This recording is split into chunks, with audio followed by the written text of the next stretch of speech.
Is it? It's full screen. This is my KAB game design project, GrayBoxing video. First, I'm going to show you a little what I have so far. These are little cylinders here that actually have box colliders, are placeholders for the trash items.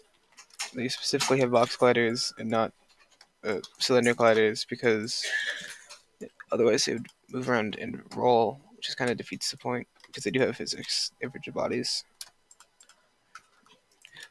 This here is the player with a placeholder kind of like plow on the front, as well as some debris with simple shapes and stuff that use a cylinder collider that goes all the way up to the game ceiling. This is the jump pad, which will send the player up when on contact, as well as some other basic platforms and stuff, and a battery that gives the player extra charge when collected. And this is a collector itself that will actually remove the objects once they enter it, like this.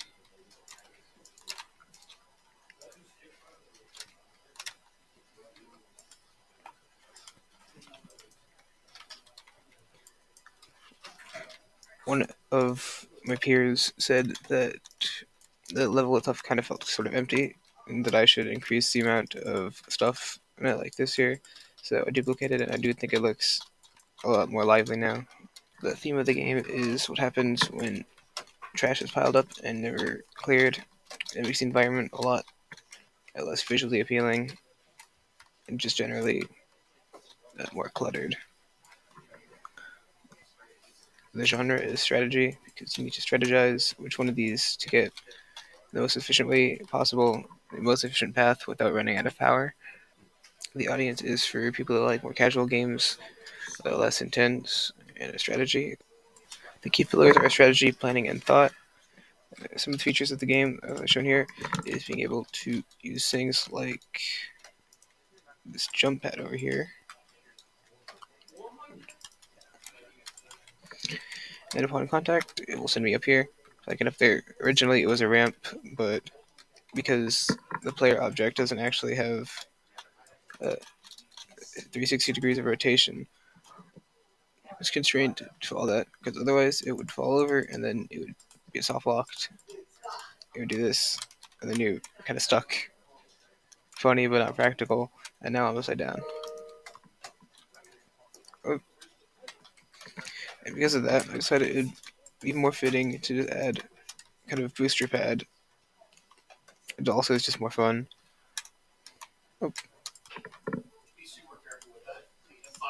Another feature is all the litter having collision, like I said before, have their own collision boxes, and they can be pushed around, which is how you get them to the drop-off zone. For enablers and blockers, one enabler is that you can find these batteries over here, which when collected will actually increase your current charge, which I forgot to mention, when you run out of charge, you lose because you cannot move anymore. So by collecting these with this legally distinct brand of battery, increases the number, which means I can move for longer.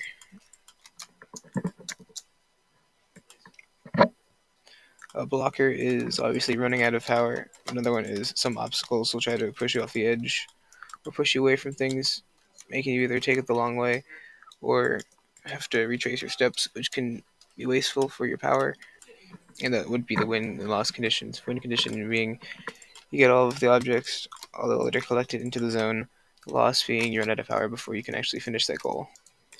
I did try Pearl Builder, and having not a lot of experience in like previous 3D modeling, I thought it was pretty helpful. I did make these subtle edges here, as well as this here, and that's how I'm able to make this one solid object with the subdivide.